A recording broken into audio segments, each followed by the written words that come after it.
Contrairement à ce que l'on pourrait penser, le placement de produit n'est pas né à Hollywood. Vous avez peut-être entendu parler du scandale accompagnant la sortie de Skyfall, le dernier James Bond. Pour une fois, 007 a délaissé le champagne et le martini pour siroter une banale bière Heineken. Faire apparaître une marque dans un film en guise de publicité est loin d'être nouveau. Le Garage Infernal, tourné en 1919, est souvent considéré comme le premier film à en faire usage. On y voit ainsi une promotion discrète pour une marque d'essence.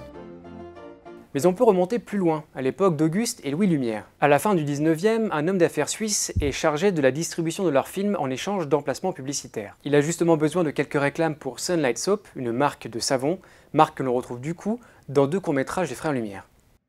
Dans le premier, montrant des femmes faisant la lessive, 2 caisses de savon sont disposées à gauche et à droite de l'image. Dans le second, le défilé du 8e bataillon, un homme entre dans le champ avec une carriole portant le nom de la marque. Aujourd'hui, le placement de produit est le lot commun de la quasi-totalité des films à l'affiche. Il peut prendre plusieurs formes. L'objet ou la marque peut simplement apparaître à l'image. Une bonne Guinness ne serait pas de refus. Le produit peut être manipulé par les acteurs.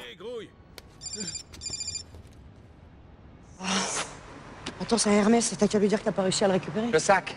Et il peut même devenir un personnage central, voire un simple prétexte pour faire un film. Alors certains réalisateurs sont bien connus pour abuser de la méthode. Michael Bay par exemple, pour le 2e volet de la saga Transformers, glisse pas moins de 47 marques différentes à l'image. D'autres cinéastes en usent moins, mais pas forcément de manière plus habile. Voici un top 5, forcément subjectif, des placements de produits les plus grotesques de l'histoire du cinéma. Comme des ex, des services spéciaux, au sourire facile et aux montres hors de prix. Rolex? Omega. Magnifique. D'accord, mais fais attention. C'est un V12 09 Cadillac, 750 chevaux. C'est une voiture à 500 000 $.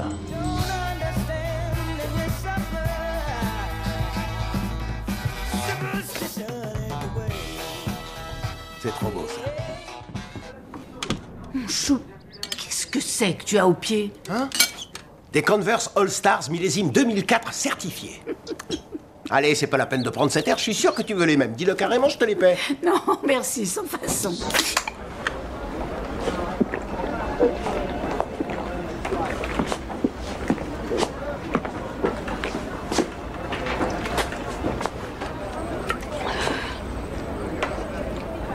Il ne le vendra pas. Il ne le vendra pas. C'est un vol élégant, perpétré par une personne élégante. Il ne s'agit pas d'argent. Pas moyen de rouler une pipe avec ce papier.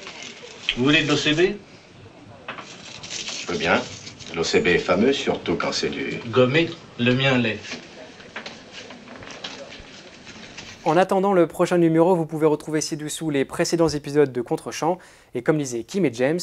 Au revoir. Au revoir.